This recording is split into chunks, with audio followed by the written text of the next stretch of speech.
de México, Iglesia Bautista Filadelfia, y los hermanos de la misión en Morelia. Y pues bueno, como lo he dicho, pues la tecnología, ¿verdad?, se puede usar también para la gloria de Dios, y creo que esa es la parte que nosotros tenemos que aprender y poner en práctica. Pues vamos a orar, hermanos, para comenzar. Bendito Padre, Dios Todopoderoso, te doy muchas gracias por la oportunidad de estar aquí en esta mañana para exponer tu palabra. Y Padre, como siempre, anhelo de todo corazón que seas tú y solo tú quien tomes la Biblia y la siembres en el corazón de mis hermanos. Señor, estamos viviendo tiempos difíciles, desafíos espirituales, de compromiso, de entrega, de aprovechar el tiempo. Dios, yo te pido que tu palabra pueda ser sembrada en los corazones, y como bien también aprendíamos en la mañana, pues que haya la recepción correcta.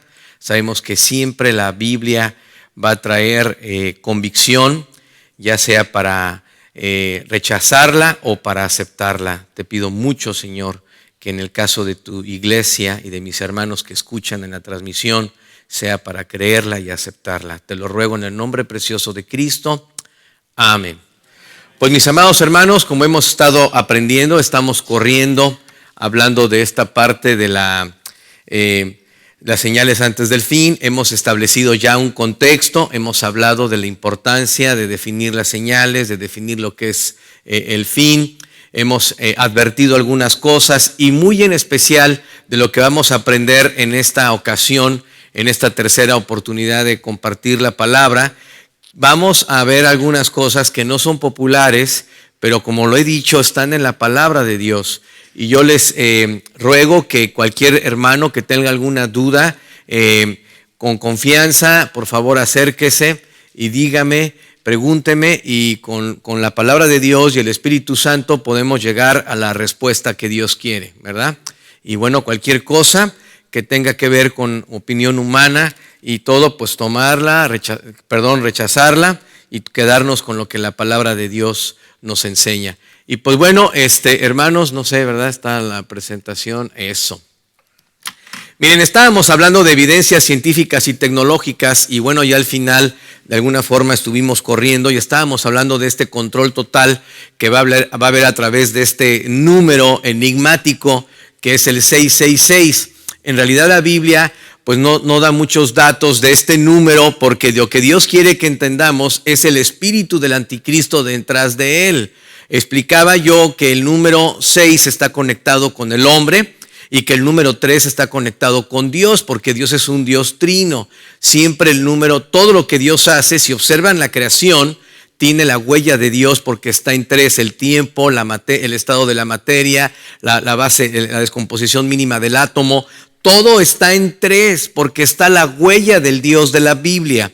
Y bueno, sin embargo, cuando Dios habla de que va a haber un número que va a estar conectado con un sistema comercial de control mundial, vemos que lo dice, que hay sabiduría, y cuenta el número, pues es número de hombre, y el número es 666. Y bueno, el 6 es el 7 menos 1 también. El 7 es el número completo.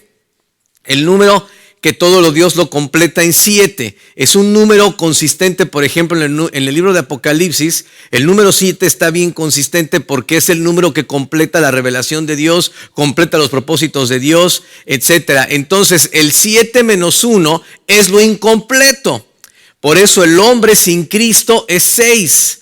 Y bueno, en realidad el 666 apunta al intento máximo del hombre a querer ser como Dios. Y ese es el pecado desde Génesis 3, cuando Satanás vino a Adán y Eva y le sembró en el corazón este intento de ser como Dios sin Dios. Y lo que vamos a ver al final de la historia de la raza humana es eso: un intento fallido, obviamente, del hombre de querer ser como Dios sin Dios. Y miren, pongo esta imagen porque el 9/11 cambió la historia del mundo. A partir de esa fecha, hermanos, el mundo ha cambiado. Tú ya no puedes volar, no puedes moverte en una frontera, sobre todo en este país, sin tener una verdadera identificación de tu persona. Y obviamente todo motivado por la seguridad nacional. Y desde que este hombre cambió la historia con el atentado de las Torres Gemelas y todo lo que sucedió con el Pentágono y todo eso, obviamente el mundo cada vez ha ido más allá hacia el control total, ¿sí? Cada vez más nos van a controlar a través de la tecnología. Como lo decía en la reflexión pasada, en México ya están poniendo como ley que tú tengas claramente bien identificada tu persona a través del celular y que tengas la ubicación global en tu posición, ¿verdad? Global en el momento real en que estás con tu celular. Y bueno, sabemos que eso ya existe, eso ya es real, pero todo esto a través de la tecnología, hermanos, nos va a llevar a esta idea de un comercio controlado. Y como yo también lo decía, hoy en día ya cualquier persona que quiere comprar algo no necesita ya ni siquiera dinero, solamente a través de su celular puede hacer compras. Y lo que estamos viendo es que esto va a crecer al punto tal. Ahora, esto no quiere decir que tú ahorita protestes y no quieras usar tu celular y lo apagues no, o sea, lo que estoy diciendo es que la tecnología cada vez más es relevante en el contexto de las profecías, porque lo que parecía algo ilógico, algo simbólico, cada vez es más literal. Ahora, si ustedes me preguntan, bueno, entonces, ¿cuál es el 666? No lo sé. Honestamente no lo sé. ¿Por qué? Porque la Biblia simplemente nos da mensajes encriptados, ¿sí? Códigos, que en verdad muchas de esas profecías se entienden, y también lo dije, conforme se van cumpliendo, ¿sí? Lo que es importante es entender que hoy más que nunca la ciencia y la tecnología están más acorde para poder cumplir de forma literal estas profecías. Y ese es el punto en el que quiero llevar a reflexión en esta mañana. Ahora, otro aspecto que vemos en las profecías es el asunto de, a ver, otra vez la tecnología, vean cómo aquí no nos quiere obedecer la tecnología, ¿verdad? Por favor, no sé si quieren ayudarme. Miren, la Biblia habla de algunas cosas que parecieran increíbles, que muchos las querían tomar como simbólicas, pero en realidad son más literales de lo que podríamos pensar. Y vemos que la experiencia de bomba atómica está revelada en la Biblia, hermanos. Vamos a buscar el libro de Apocalipsis, capítulo 16. Apocalipsis 16. Ahora, mientras lo buscamos, quiero decirles algo importante del contexto del libro de Apocalipsis. La forma natural de dividir el bosquejo del libro de Apocalipsis es basarnos en Apocalipsis 1:20, donde Dios le dijo a Juan: escribe las cosas que has visto, las que son y las que sucederán después de estas. Cuando uno entiende que Juan fue traspuesto al futuro, al día del Señor, lo que podemos entender es que para Juan el día del Señor es su presente, es decir, el día de la tribulación, anexando parte quizás del milenio o el comienzo del establecimiento del reino. Entonces, cuando Dios le dijo, escribe las cosas que has visto, está hablando del pasado de Juan, porque Juan está en el futuro. Eso habla de la historia de la iglesia. Eso lo vemos explicado por Juan en Apocalipsis 2 y 3 muy en especial, porque el 1 es la visión en la isla de Patmos. A partir del capítulo 4, Juan es traspuesto al cielo, y el capítulo 4 y 5 son una escena en el trono de Dios, mientras que en el capítulo 6 hasta el capítulo 19 vamos a ver las cosas que son, ¿sí? Y las cosas que sucederán después son del capítulo 20 al 22, perdón. Ahora, todo el capítulo del 16, todos los capítulos, perdón, del 16 al 19 y muy en especial hasta el 18 al final, todos estos capítulos tienen que ver con el tiempo del fin, con el tiempo de la tribulación, ¿sí? Está marcadísimo por el bosquejo de Dios, por la estructura mental que Dios da, aún en el capítulo 1 del versículo 20 del libro de Apocalipsis, cuando dice escribe las cosas que has visto, las que son y sucederán. Eso es lo que quiero que quede claro. Todo lo que tiene que ver con la tribulación aparece del capítulo 6 al 18, pero algo muy importante, pongan atención. El libro de Apocalipsis, del capítulo 6 al capítulo 18, da 4 perspectivas de la gran tribulación. No hay orden cronológico. Por eso tanta confusión cuando una persona quiere estudiar la profecía de la tribulación y empieza a leer el capítulo 6 y de repente vuelve a ver lo mismo en el capítulo 8 y luego lo vuelve a ver en el capítulo 9 o en el capítulo 16 y se confunde porque no se entiende que así como Dios dio 4 evangelios para presentar 4 perspectivas de la vida de Jesús, Dios en el libro de Apocalipsis del capítulo 6 al capítulo 18 ha dado 4 perspectivas de la tribulación. ¿Sí? Esto es muy importante porque en este respecto vamos a ver esta realidad. Cuando tú lees el capítulo 6 de Apocalipsis y ves el final, termina con la destrucción masiva. Y de repente entonces, ¿por qué sigue escribiendo Dios cosas? Porque está otra vez recapitulando eventos importantes de ese mismo tiempo. Inclusive el capítulo 7 y el 15 y el 14, son paréntesis de lo que está pasando en los demás capítulos, porque habla de los 144,000 que son esos fieles escogidos de Dios de Israel para predicar en ese tiempo de forma milagrosa, convertidos de forma milagrosa. Pero bueno, con este punto vamos a ver 2 pasajes paralelos del mismo evento de la tribulación, pero dado uno en Apocalipsis, como les dije que buscáramos 16, y luego lo vamos a ver en el capítulo 6. Pero vamos a buscar aquí, capítulo 16, Apocalipsis 16, versículos 12 al 17. ¿Estamos ahí, hermanos? Amén. Dice así la escritura. Dice, el sexto ángel derramó su copa sobre el gran río Éufrates, y el agua de este se secó para que estuviese preparado el camino a los reyes del oriente. Y vi salir de la boca del dragón y de la boca de la bestia y de la boca del falso profeta 3 espíritus inmundos a maneras de ranas, pues son espíritus de demonios que hacen señales y van a los reyes de la tierra y en todo lugar del mundo para reunirlos a la batalla de aquel gran día del Dios Todopoderoso. He aquí vengo pronto.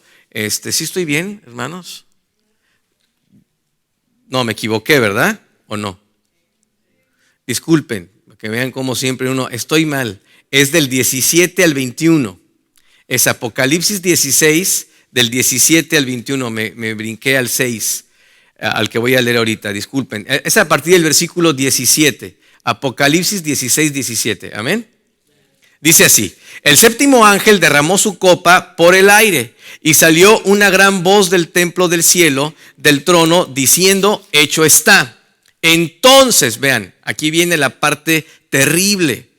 Entonces hubo relámpagos y voces y truenos y un gran temblor de tierra, un terremoto tan grande cual no lo hubo jamás desde que los hombres han estado sobre la tierra. ¿Sí?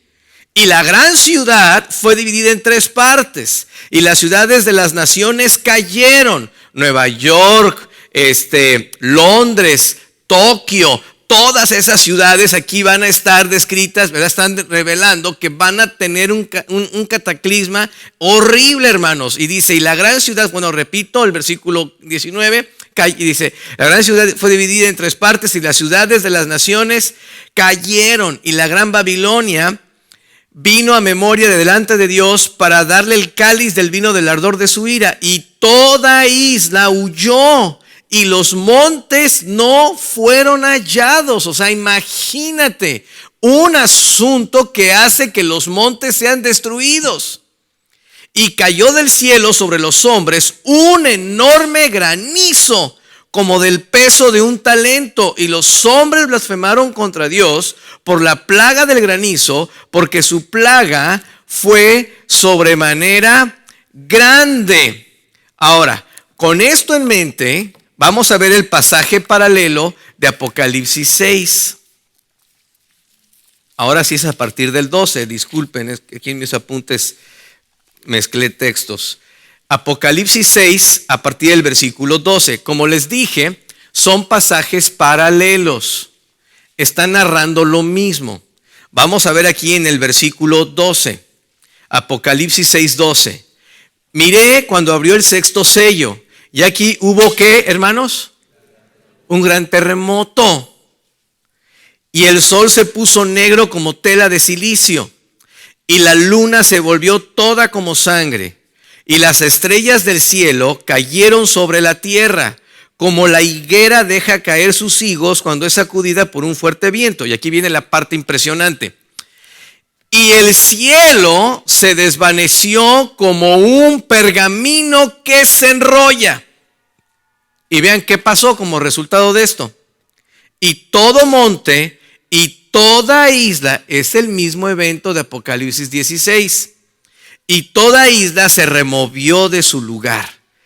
Y los reyes de la tierra y los grandes, los ricos, los capitanes, los poderosos y todo siervo y todo libre se escondieron en las cuevas y entre las peñas de los montes, y decían a los montes y a las peñas: caed sobre nosotros y escondednos del rostro de aquel que está sentado sobre el trono y de la ira del Cordero, porque el gran día de su ira ha llegado, y ¿quién podrá sostenerse en pie?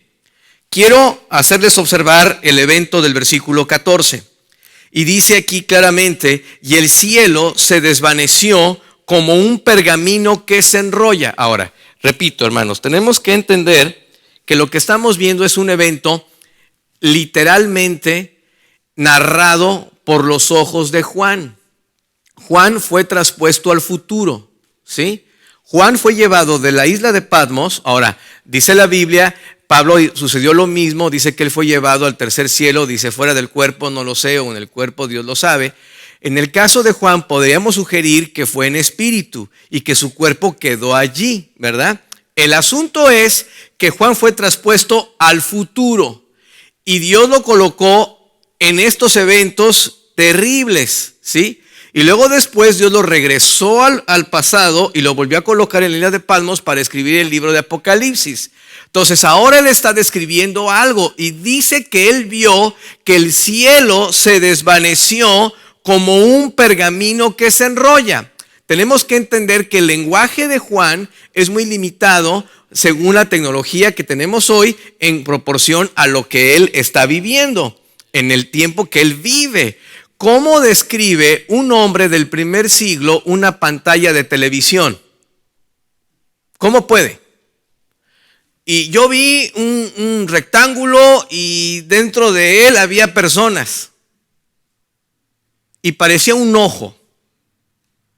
¡Ay, vi un monstruo! No, vi una pantalla. Pero como no entiende, no hay el lenguaje, tiene que hacer uso de lo que conoce para explicarlo. Él está viendo un rollo que se envuelve en el cielo como un pergamino. Recuerden, si tuviéramos la oportunidad de tener un rollo, como los manuscritos, que los libros antes eran rollos, si tú haces un rollo así y lo sueltas, ¿qué hace? Se enrolla sobre sí mismo. Hermanos, lo que está viendo Juan es una descripción de una bomba atómica.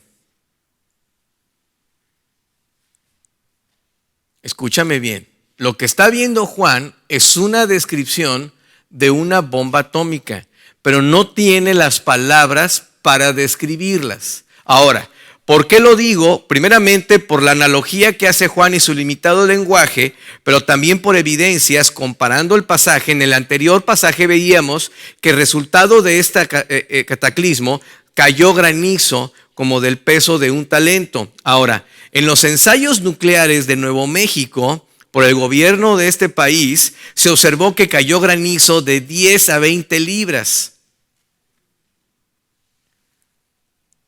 O sea, uno de los resultados de la experiencia atómica es un granizo enorme.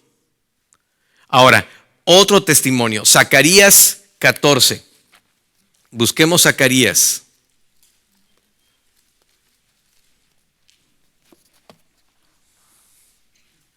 Zacarías 14, versículo 12.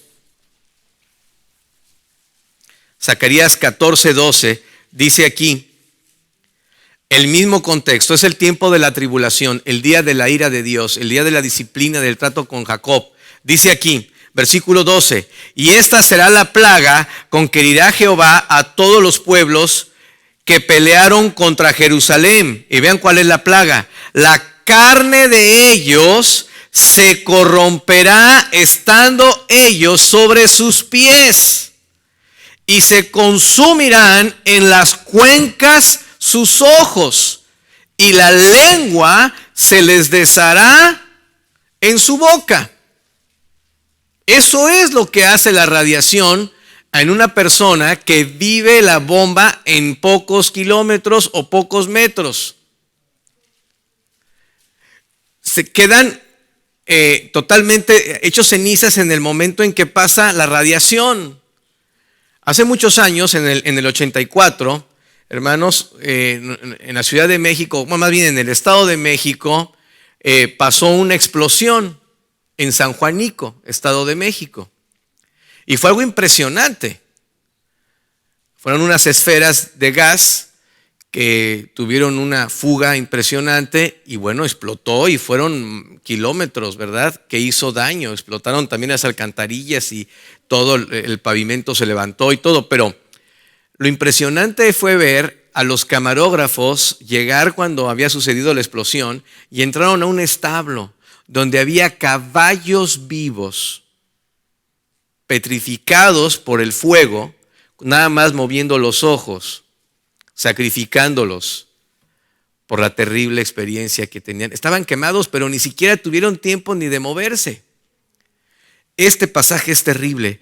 Dios está diciéndonos, hermanos, que en el futuro, en cualquier momento, el hombre va a derramar sobre la tierra, va a tener la experiencia de autoquerer destruirse, porque hoy en día, en todo el tiempo de la historia de la raza humana, hoy el hombre posee un arsenal para destruir la tierra.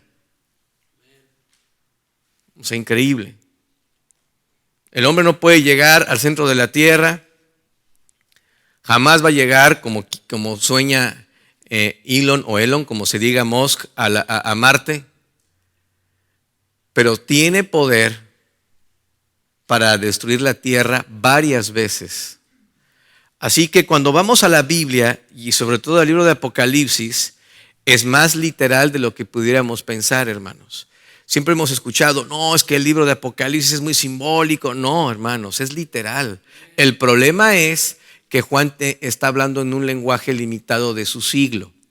Ahora, vamos a ver otro caso de la tecnología revelada en la Escritura como un testimonio. Por favor, ayúdenme, esto ya no quiero obedecer. Más bien, ya sé por qué no quiero obedecer. Porque tiene un botoncito que dice on y hay que prenderlo. Ok, para que vean, una cosa es la tecnología y otra cosa es la insensatez de uno, ¿verdad? Ahora, vamos a ver lo que dice, ahí en la presentación. Dice, langostas con poder para matar. Vamos a buscar el libro de Apocalipsis, capítulo 9. Apocalipsis, capítulo 9. Disculpen, hermano, le estaba echando la culpa a ustedes y ahora sí fue un error aquí. Apocalipsis 9, versículo 7. Juan está hablando de un ejército poseído por demonios, que vienen estos demonios desde el abismo. Ese es el contexto del pasaje. Todo tiene que ver con el tiempo de la tribulación, ¿sí? Inclusive, hermanos, repito, tiempo faltaría, pero en Apocalipsis 12 podemos ver el testimonio de cómo Dios en ese tiempo, en el tiempo de la tribulación, ya ha expulsado a todos los ángeles caídos del cielo. Ahorita, no sé por qué razón, Dios les permite entrar y salir de su presencia. Lo vemos en Job, ¿no? Cómo delante de Dios llegó Satanás y todo. Pero ya en la tribulación, Dios expulsa, definitivamente los arroja de su presencia, y a partir de ese momento todos los demonios, todos los ángeles caídos, todos se enfocan, están en la tierra. Terrible momento de la raza humana para los que vivirán en ese tiempo en la tierra. Pero ahora, aparte del abismo, salen ciertos demonios que poseen un ejército. Y vamos a ver lo que está pasando con este ejército poseído aquí en el versículo 7, Apocalipsis 9:7. Dice, y el aspecto de las langostas era semejante a caballos preparados para la guerra. El lenguaje de Juan es muy importante. Él lo asocia con instrumentos bélicos. ¿Sí? Dice, yo vi estas langostas y se ve que eran para la guerra. ¿Sí? Ahora, dice, en las cabezas tenían como coronas de oro. Sus caras eran como caras humanas. Podemos ver, hermanos, y digo, todo esto podría quedar en sugerencias, ¿verdad? Pero cuando tú ves en el sol un helicóptero de este tipo militar y le pega hacia la cabina del piloto, se puede ver su cara, pero pasa como cuando los aztecas llegaron a ver a los españoles arriba de caballos. Ellos pensaban que la coraza y el caballo eran parte del mismo ser. ¿Sí? Entonces Juan está viendo seres humanos sobre aparatos militares, pero él no entiende todo. Lo único que tiene que hacer él es escribir lo que ve. Ahora, dice que tiene cara de hombres, porque está viendo los pilotos que están manejando estos aparatos. Y dice, tenían cabezas como, en las cabezas tenían como coronas de oro, sus caras eran como caras humanas, tenían cabello como cabellos de mujer, puede ser la sombra que proyecta, el casco que traen. Dice, sus dientes eran como dientes de leones. Tenían corazas como corazas de hierro. Ahí está, son metálicas. El ruido de sus alas era como el estruendo de muchos carros de caballos corriendo a la batalla. Es el ruido, hermanos, de las hélices de estos instrumentos. Tenían colas como de escorpiones y también aguijones. Es la forma de describirlo. Y en sus colas tenían poder para dañar a los hombres durante 5 meses. Una estrategia militar que es más eficaz es herir al enemigo y no matarlo. Porque cada soldado herido quita 2 más soldados para atenderlo. Y entonces los ejércitos tienen que invertir más en atender a todos los heridos y descuidar el campo de batalla por aquellos que están heridos. Entonces una estrategia muy sabia militarmente hablando es herir pero no matar. Ahora, solamente son sugerencias de estos pasajes en donde podemos analizarlos a través de la tecnología actual y ver la posible implicación que tienen para ese tiempo que pronto está cerca, hermanos. Ahora, esto es lo que podemos aprender, porque ahora no son langostas literales, porque dice que estas tienen un rey que viene por nombre es Abadón y Apolión. En Proverbios, no lo vamos a buscar por tiempo, pero en Proverbios, está en sus apuntes, en Proverbios 30:27, dice que las langostas físicas no tienen rey. Entonces, no son langostas animales que son langostas. Son aparatos que Juan compara con langostas por su limitado lenguaje para describir la tecnología de este siglo con lenguaje de él del primer siglo. Así que bueno, podemos hablar mucho de eso. Y bueno, hablando de la tecnología actual, también, como dije, pueden ser helicópteros bélicos manejados por soldados poseídos por demonios.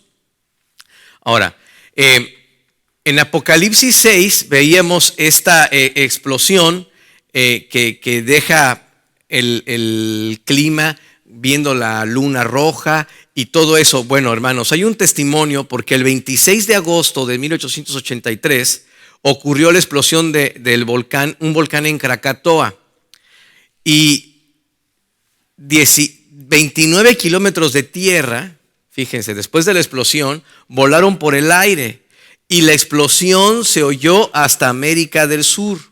El humo llegó hasta Europa y la luna se puso roja. Así que podemos ver que este fenómeno que está describiendo Juan solamente son problemas y resultados en la ecología por estas explosiones nucleares. Ahora, es algo increíble, pero sabemos que la Biblia nos habla de que este mundo se dirige a la autodestrucción. Y bueno, era parte también de la evidencia, ver el asunto de la contaminación ambiental. Pero bueno, hermanos, quiero entrar a lo que quiero que en esta, ahora sí obedece, ¿verdad? A la parte, la tecnología sí obedece, los que no obedecemos somos nosotros. Ahora, vamos a ver ahora la parte que quiero dejar en esta mañana, lo que enseñan los tiempos de Noé. Yo les he dicho que nuestro bosquejo expositivo es el libro de Mateo. Volvamos al libro de Mateo. Mateo es el libro que nos ha dejado Dios para ver las señales antes del fin, y lo que hemos estado haciendo es comparando la escritura con la escritura para poder llegar a la revelación completa de Dios, y hemos estado tratando de establecer el contexto de que la evidencia tecnológica y científica pues queda muy bien para cumplir literalmente ciertos pasajes de Apocalipsis que parecieran simbólicos. Ahora, vamos a ver aquí cuando el Señor Jesucristo sigue hablando de los tiempos, de las señales, de los tiempos del fin, en el versículo 37, Mateo 24, 37.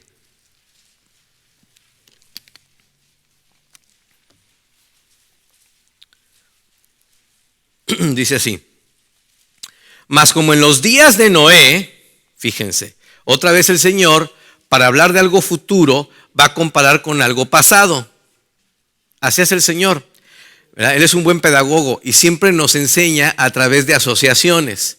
O sea, ¿no entiendes esto? Bueno, te voy a explicar que esto es como esto. Esto que tú ves es más o menos como lo que va a pasar. Ahora, dice aquí: mas como en los días de Noé, así será la venida del Hijo del Hombre. Porque como en los días antes del diluvio, estaban comiendo y bebiendo, casándose y dando en casamiento, hasta el día en que Noé entró en el arca. Y no entendieron hasta que vino el diluvio y se los llevó a todos. Así será también la venida del Hijo del Hombre. Entonces, bueno, el Señor está dando aquí la autorización para hacer una analogía de los tiempos del fin con los tiempos de Noé. Ahora, comienza con una frase muy importante a entender en el contexto bíblico. Dice que en los días de Noé estaban casándose, ¿y qué? Y dándose en casamiento. Si tú lees con mucho cuidado, 1 Corintios capítulo 6, habla, hermanos, que uno de los pecados más serios de los pecados es el pecado de fornicación, porque es el pecado que peca contra el cuerpo, dice Pablo. Pero cuando él establece la tesis de este pecado, habla del matrimonio. Dice que cuando un hombre se mete con una ramera, se hace uno con ella. ¿Que no leísteis que dice, y se unirá el hombre a su mujer y no serán ya más dos, sino una sola carne? Por tanto, haréis de vosotros, los miembros de una ramera. Entonces, fíjate bien, para la Biblia, escúchame bien, el casamiento delante de Dios es el acto sexual. Por eso, jóvenes, es tan importante tu pureza sexual. Por eso es tan importante tener una vida fuerte en Cristo como jóvenes para llegar al matrimonio virgen. Porque Dios te ha dado este sagrado don para únicamente vivirlo en santidad en el matrimonio. Cada hombre o mujer que tiene una relación sexual extramarital está dando parte de él a otra persona. Eso es una realidad. Ahora, lo que está diciendo este pasaje no es que había muchas bodas, sino que está habiendo un libertinaje sexual, casándose y dándose en casamiento. No importa, mira, vamos a juntarnos un tiempo y pues si resulta bien y si no, pues ya cada quien agarra su camino. Oye, mira, pues nada más, mira, te acabo de conocer, pero pues mira, yo creo que si usamos protección no hay ningún problema, me gustas, te gusto. Eso es lo que estamos viviendo el día de hoy. Amigobios, amigos sin compromiso, amigos o novios sin compromiso, y bueno, quién sabe cuántos conceptos existen ahora. Estamos viviendo, hermanos, un crecimiento enorme en la inmoralidad sexual. Y lo que Dios está diciéndonos aquí en esta frase es esta idea de una inmoralidad sexual. Ahora, para comparar la Escritura con la Escritura y ver la consistencia, veamos el libro de Apocalipsis, capítulo 9. Apocalipsis 9. Versículo 20. Apocalipsis 9, 20.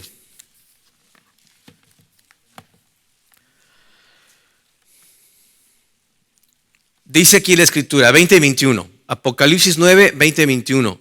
Dice la Escritura: y los otros hombres que no fueron muertos por estas plagas, ni aún así se arrepintieron de las obras de sus manos, ni dejaron de adorar a los demonios y a las imágenes de oro, de plata, de bronce, de piedra y de madera, las cuales no pueden ver, ni oír, ni andar. Vean versículo 21. Ni se arrepintieron de sus, fíjense, los pecados consistentes que los podemos ver hoy en el periódico, hermanos, o bueno, hoy en día ya ni el periódico, más bien en el internet, ¿verdad? Ya me estoy pensando como viejito, pero los podemos ver en las noticias del internet o de la televisión. Dice, no se arrepintieron de sus homicidios, ni de sus hechicerías. La palabra hechicería también viene de la misma raíz de la palabra droga. O sea, los pecados crecientes antes de la venida de Cristo van a ser los homicidios, el narcotráfico, ni su fornicación, ni su hurto. Son los cuatro pecados que cada vez más van a crecer y van a permanecer en el tiempo de la tribulación. Pero hoy los estamos viviendo, hermanos. Hoy estamos viendo un crecimiento increíble en homicidios, en narcotráfico, en fornicación y en hurtos, en robos. Así que vemos que Dios está hablando que el tiempo de su regreso será un tiempo en donde la inmoralidad sexual, donde el homicidio y el narcotráfico tendrán un incremento muy grande. Inclusive cuando uno lee el libro de Apocalipsis, el capítulo 18, cuando Dios trae juicio sobre la Babilonia, dice que sus mercaderes están lejos y lloran porque ya no van a comerciar dice ahí, con un montón de cosas y con almas de hombres. Es decir, que también la trata de personas es algo que va a crecer mucho en ese tiempo en el comercio de la delincuencia organizada. Y eso es algo que estamos viendo de una forma increíble, hermanos. Ahora, vamos a ver más detalles que nos enseñan del tiempo de Noé. Noé, hermanos, es el hombre que Dios salvó cuando vino el juicio de Dios sobre la tierra a través del diluvio. Noé fue instruido por Dios para construir un arca para que él pudiera evitar el juicio de Dios de las aguas, ¿sí? Ahora, Cristo dijo que el tiempo de su segunda venida sería como el tiempo de Noé. Pero ¿qué pasó antes de que viniera el juicio de Dios en el tiempo de Noé? ¿Qué es lo que vemos? La Biblia dice que hubo un hombre, hermanos, bueno, ahí está el texto, que caminó con Dios. ¿Quién fue ese hombre? Enoc. Enoc caminó con Dios y fue arrebatado para no ver muerte. Eso sucedió antes, escucha bien, del juicio del diluvio. Un personaje es Noé y otro personaje es Enoc. Ahora vamos a Génesis capítulo 5.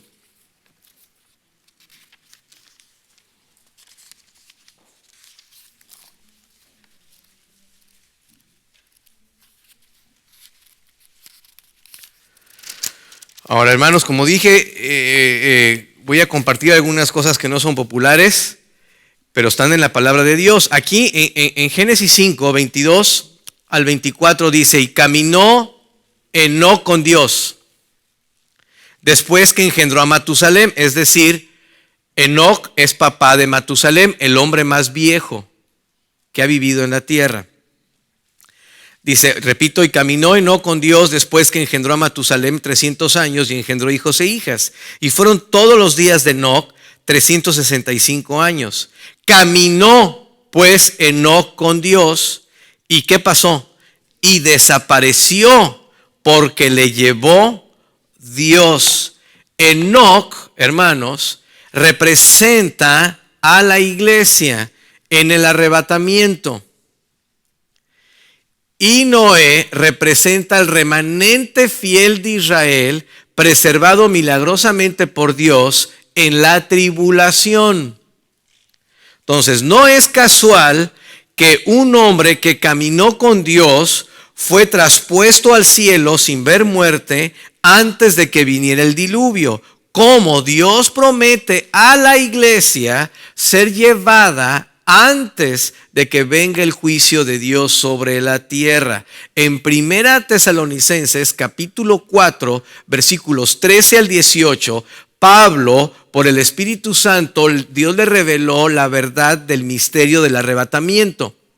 Y lo mismo vemos en 1 Corintios 15. Ahora, cuando tú lees el contexto continuado, y eso platicaba ayer con un hermano, en el capítulo 5 de Tesalonicenses vemos que el tema cambia, porque dice Pablo, primero habla del arrebatamiento en el capítulo 4, pero luego en el 5 de 1 Tesalonicenses dice, pero acerca de los tiempos y de las ocasiones, los tiempos y las ocasiones, no tenéis necesidad, hermanos, de que yo os escriba, porque sabéis que el día del Señor vendrá así como ladrón en la noche. Entonces, el mismo Pablo, en un mismo discurso, separa lo que es el arrebatamiento de lo que es la segunda venida de Cristo, que tiene que ver con la nación de Israel al final de la tribulación. Entonces, lo que estamos viendo es que en el libro de Génesis, Dios ha dejado una representación de la diferencia de promesas que Dios tiene, porque Enoc está representando a la iglesia y Noé está representando a la nación de Israel. Entonces vemos que antes de que venga el juicio, Enoc fue arrebatado porque él representa a la iglesia. Pero no solo eso, vamos a buscar el libro de Judas. Busquemos Judas Judas 14, porque nada más tiene un capítulo. Judas 14 es el penúltimo libro de la Biblia. Judas 14.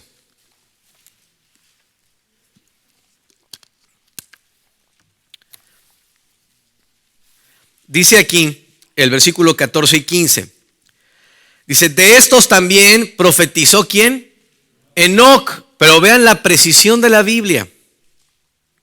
Séptimo desde Adán, diciendo, he aquí vino el Señor con sus santas decenas de millares para hacer juicio contra todos y dejar convictos a todos los impíos de todas sus obras impías que han hecho impíamente y de todas las cosas duras que los pecadores impíos han hablado contra él. 5 veces usa la palabra impío. Ahora, el asunto está en que la Biblia nos dice en Judas que Enoc es el séptimo desde Adán y que Dios lo usó para predicar del juicio futuro, inminente del diluvio. Ahora, dice que Enoc es séptimo desde Adán. Cuando vemos el libro de Romanos capítulo 5, dice la Biblia que Cristo es el segundo Adán. Así dice. Ahora, el segundo Adán vino a formar una nueva raza. Esa nueva raza comenzó con la iglesia. ¿Sí? Y Apocalipsis 2 y 3 nos explica claramente la historia de la iglesia en estos 2000 años. ¿Y saben cuántas iglesias describe Dios que va a tener la etapa de la iglesia? 7. 7 etapas de la iglesia. ¿Sí? Y Enoc es la séptima generación desde Adán. La iglesia de la Odisea, que es la que estamos viviendo hoy como historia, es la séptima generación. Enoc es la séptima generación caminó con Dios y fue arrebatado. La iglesia de este siglo es la séptima generación. Es la iglesia del arrebatamiento, hermanos. No estamos esperando otra generación de iglesia. No hay otra. Por eso tenemos que ver cómo Dios enseña en los tiempos de Noé y cómo Dios hace analogías claras comparando la escritura con la escritura, porque Dios ha dejado encriptados mensajes secretos para aquellos que quieren encontrarlos. Esa es la verdad. Así que podemos ver que nosotros somos la séptima generación que estamos para predicar la palabra como Enoc y esperamos que Dios traiga el arrebatamiento. Ahora, ¿eso qué quiere decir, hermanos? Que somos la iglesia del arrebatamiento como generación. Hermano, lo digo despacio. Somos la iglesia del arrebatamiento. Somos la iglesia del arrebatamiento. Otro aspecto que quiero hacer notar es que Matusalem tenía 369 años cuando nació Noé. ¿Sí? Noé tenía, fíjate bien, 600 años cuando vino el diluvio. Esto quiere decir que Matusalem tenía 969 años cuando vino el diluvio. ¿Sí? Y la Biblia dice que Matusalem vivió 969 años. ¿Qué quiere decir eso? Que Matusalem murió en el año del diluvio. ¿Sí? Pero interesante, porque Matusalem, su nombre significa, cuando él muera, sucederá el juicio. Eso significa Matusalem. Cuando él muera, sucederá el juicio. Pero qué interesante que Matusalem es el hombre más viejo de la tierra. ¿Qué quiere decir eso, hermanos? Que Dios le prolongó la vida a Matusalem para darle esperanza al hombre. Es exactamente lo que vemos en el libro de Segunda de Pedro, busquemos Segunda de Pedro, capítulo 3, versículo 9. Segunda de Pedro 3, 9.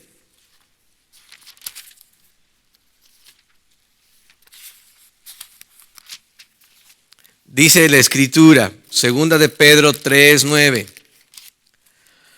El Señor no retarda su promesa.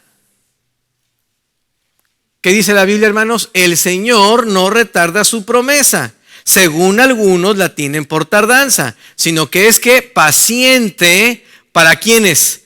¿Para con los inconversos? No, para con nosotros.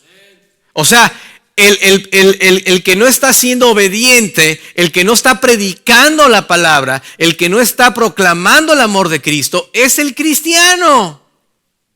Y dice que Dios está siendo paciente para con nosotros, no queriendo que ninguno perezca, sino que todos procedan al arrepentimiento. Pero el día del Señor vendrá como ladrón en la noche, en el cual los cielos pasarán con gran estruendo y los elementos ardiendo serán deshechos, y la tierra y las obras que en ella hay serán quemadas. Ahora, así como vino el diluvio y Dios hizo un pacto para no traer diluvio, ahora vendrá fuego sobre la tierra. Ahora, Dios, hermanos, le prolongó la vida a Matusalem para prolongar su gracia sobre la tierra. Hoy en día, Dios no ha traído juicio porque Él es paciente y está esperando que tú y yo nos levantemos de nuestro asiento y proclamemos el amor de Cristo a las personas que caminan por estas calles. Proclamemos del amor de Cristo a las personas que decimos que amamos y que todavía no tienen la esperanza de salvación en su corazón. Tenemos la responsabilidad moral, espiritual, de predicar el amor de Cristo, hermanos. Tenemos que tener un corazón deseoso de aprender de la verdad de Dios, porque el tiempo cada vez, el reloj de Dios, como les decía, está cada vez caminando en avance hacia el fin. Ahora, otro dato que es el que quiero decir que no es muy popular. Vamos a ver Génesis 6. Estamos viendo lo que enseña en los tiempos de Noé en relación a la segunda venida de Cristo. Génesis 6, versículo 1. Génesis 6:1 dice así: aconteció que cuando comenzaron los hombres a multiplicarse sobre la faz de la tierra y les nacieron hijas, vean el énfasis del sexo, que viendo los hijos de Dios que las hijas de los hombres eran hermosas, tomaron para sí mujeres escogiendo entre todas. Y dijo Jehová: no contenderá mi espíritu con el hombre para siempre, porque ciertamente él es carne, mas serán sus días 120 años. Había gigantes en la tierra en aquellos días, y también después que se llegaron los hijos de Dios a las hijas de los hombres, y les engendraron hijos. Estos fueron los valientes que desde la antigüedad fueron varones de renombre. Mis amados hermanos, aquí estamos viendo algo que no es normal. Cuando la Biblia hace énfasis en este título de Hijo de Dios en el Antiguo Testamento, es un título exclusivo aplicado a los ángeles. Ningún ser humano es llamado Hijo de Dios en el Antiguo Testamento, sino solo Adán. Y eso en el libro de Lucas, cuando se da la genealogía de Jesucristo, hasta Adán. Dice Adán, Hijo de Dios. Entonces, cuando vemos esta declaración de Hijo de Dios, está conectada con los ángeles. Y la Biblia habla de que hubo ciertos ángeles que vieron a las hijas de los hombres y se metieron con ellas, y como resultado salieron gigantes. Y no eran gigantes buenos, porque se corrompió la tierra y se llenó la tierra de maldad. Dice el versículo 6, dice: y se arrepintió, no dice, y versículo 5, perdón. Y vio Jehová que la maldad de los hombres era mucha en la tierra, y que todo designio del pensamiento del corazón de ellos era de continuo solamente el mal. Así que estos hijos de Dios que refleja aquí la Biblia, que revela la Biblia, no son seres humanos, son ángeles caídos que se metieron con mujeres. En el Nuevo Testamento, el concepto Hijo de Dios cambia, porque es el acto de aceptar a Jesucristo, ¿sí? Lo vemos en Juan 1, 11 y 12, ¿verdad? Que dice: a lo suyo vino, mas a los suyos no le recibieron, mas a todos los que le recibieron, a los que creen en su nombre, ¿qué dice? Les dio potestad, poder, derecho de ser hijos de Dios. Y dice después: los cuales son engendrados de carne y de sangre y de voluntad de varón, sino de Dios. O sea, es un nacimiento espiritual. Ahora, fíjate bien, tenemos que entender que el título Hijo de Dios solamente se da a aquellos que Dios hace o crea directamente. El ser humano es una raza. Al único que hizo Dios directamente fue a Adán. Y a los ángeles Dios los hizo a todos directamente, no son una raza. Y por eso se les da el título Hijo de Dios. Cuando viene Cristo y muere en la cruz, ahora nos engendra directamente por el Espíritu Santo y nos hace hijos de Dios. O sea, quiero que vayamos entendiendo los conceptos teológicos de las frases en la Biblia, ¿sí? Para que vayamos viendo la implicación, y no es algo que estoy sacando de la manga, sino que está en el contexto total de la Escritura. Ahora, si tenemos alguna duda de esta situación, vamos a ver el libro de Judas, capítulo 6, versículo 6, perdón. Acuérdense que es solo un capítulo. Judas, versículo 6 y 7. Judas 6 y 7. Dice: y a los ángeles, fíjense, aquí voy a hablar de unos ángeles.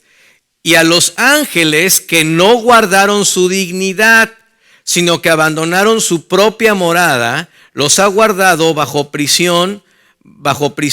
oscuridad, en prisiones eternas, para el juicio del gran día. O sea, habla de ciertos ángeles que no guardaron su dignidad, ¿verdad?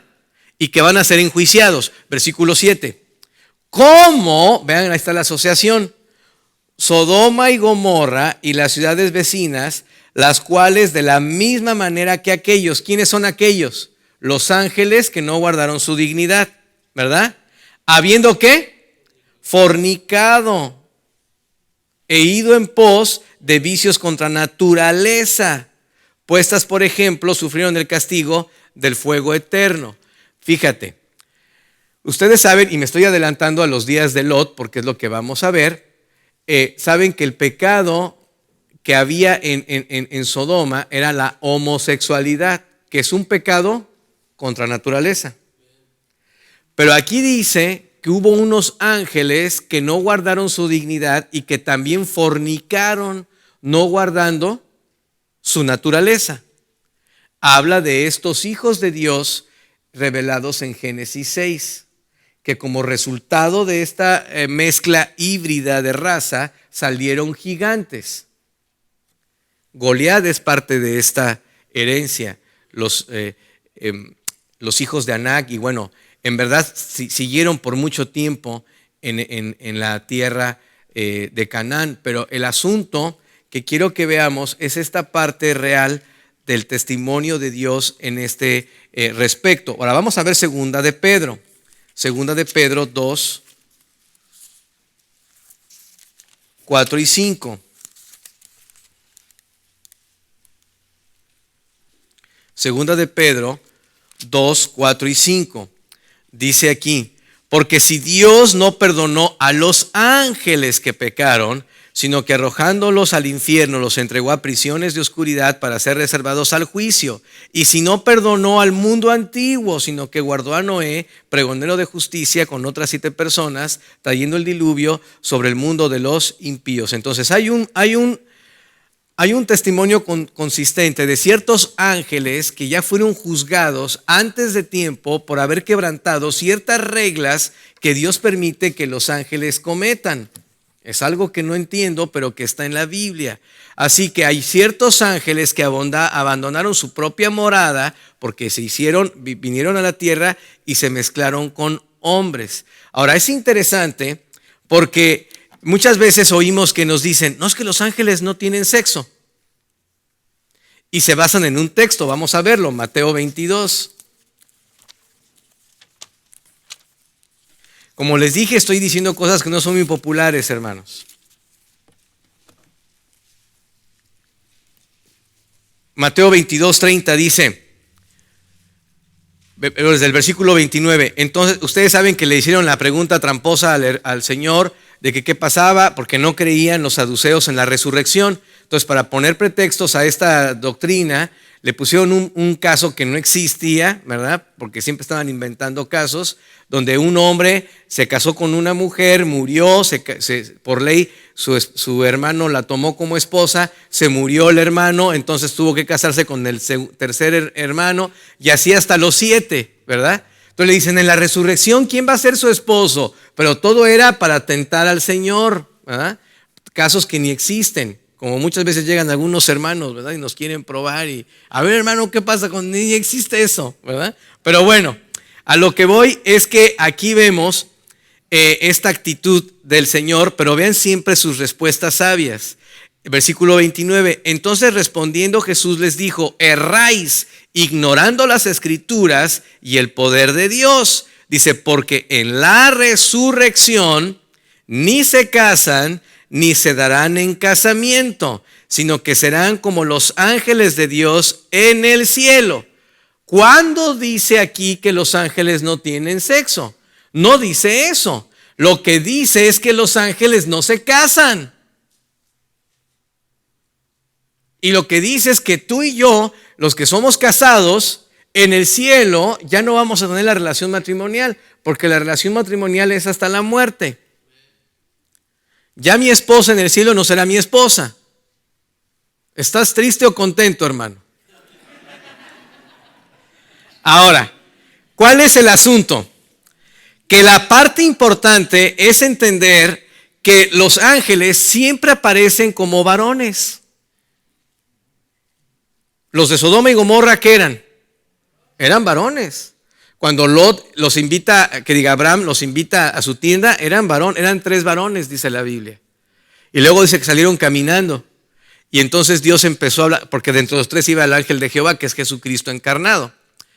Una teofanía se le dice. Dice que iban caminando y entonces el ángel de Jehová le empieza a decir, o sea, Cristo le empieza a decir a Abraham, ¿sabes qué? Voy a traer juicio sobre Sodoma y Gomorra. Y empieza a orar por Sodoma y Gomorra, pero dice la Biblia que los otros 2 se van y entran a Sodoma. ¿Y qué pasó?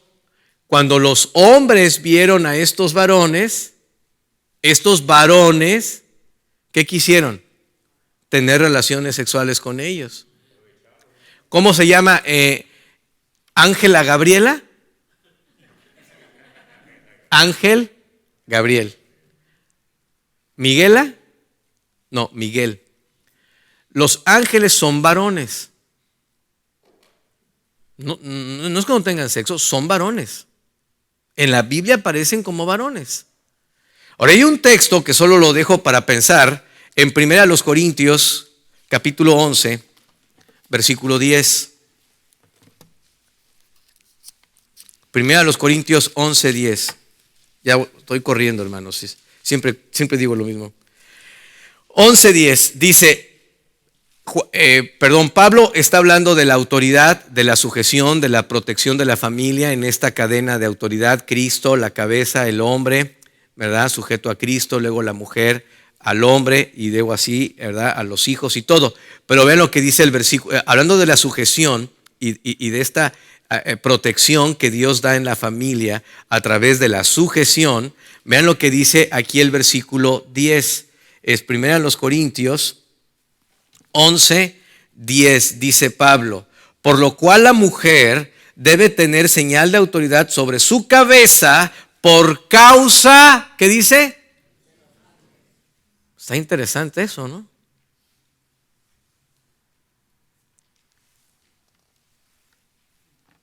Hay un caso, no sé si ustedes lo llegaron a oír, que se llamó El Ente, una película, que hablaba de una mujer, y creo que vivía en California, que vivió una vida disoluta en su vida, es decir, tuvo varias parejas, vivió una vida inmoral, pero de repente empezó a ser violada y poseída por un ser espiritual. Es un caso documentado, hermanos. Ahora, yo no sé, Dios pone límites al diablo, ¿verdad?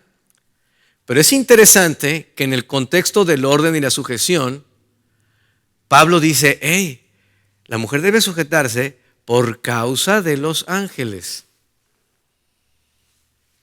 No sé las implicaciones, lo que quiero dejar es esta idea de entender que los ángeles están en una posición en donde ellos pueden tomar forma humana y multiplicarse, porque de alguna forma Satanás quiere establecer un reino en contra de los propósitos de Dios.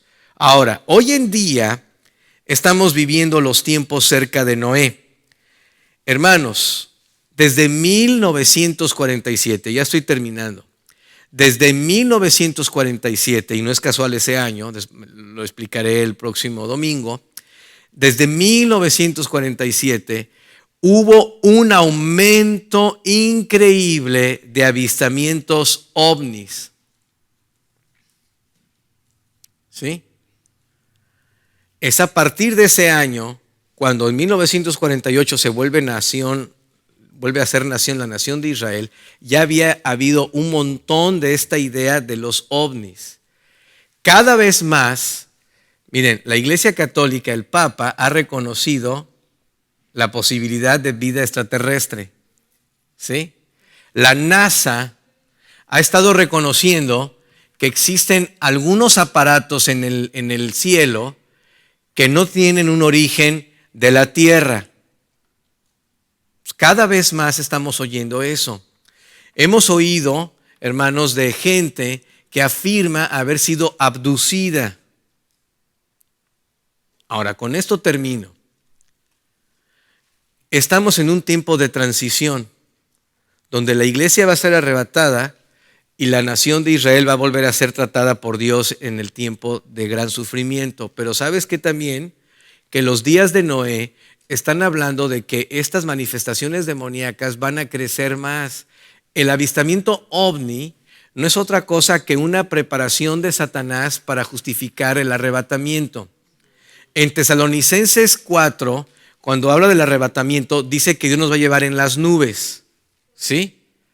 ¿Qué son esas nubes? No dice que vamos a ir a las nubes, que nos lleva en las nubes. Si tú ves consistentemente en la Biblia, las nubes son esos transportes celestiales que Dios usa, el carro de fuego de Elías. ¿Sí? El Shekinah que aparecía arriba del tabernáculo, la nube que guiaba a Israel de día y de noche. Ahora es interesante porque el diablo todo lo voltea. Lo que él quiere dar a entender es que Dios es un extraterrestre y que no existe un ser supremo que ha creado al ser humano, ¿verdad?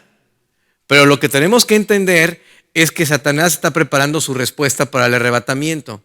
Y no me es sorpresa, hermanos, que cada vez crezca más el avistamiento ovni y que haya gente abducida y que haya mujeres embarazadas y nazcan gigantes.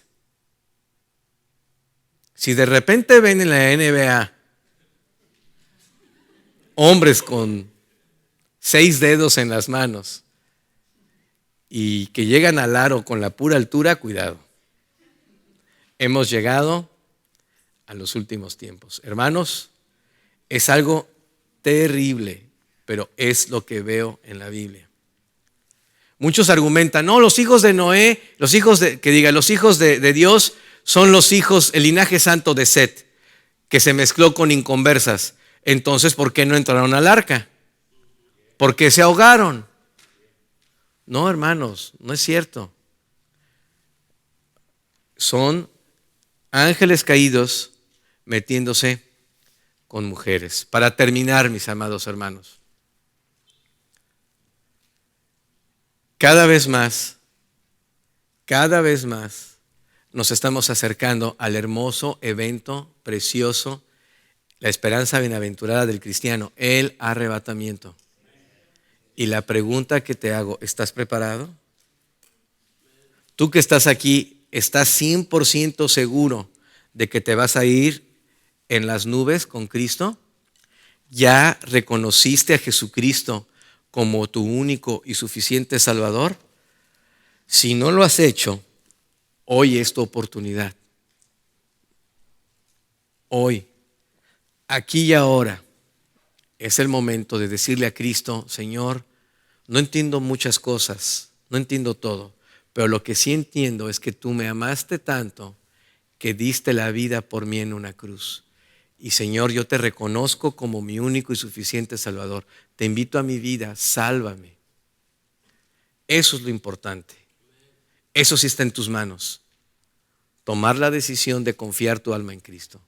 Amén. Vamos a orar.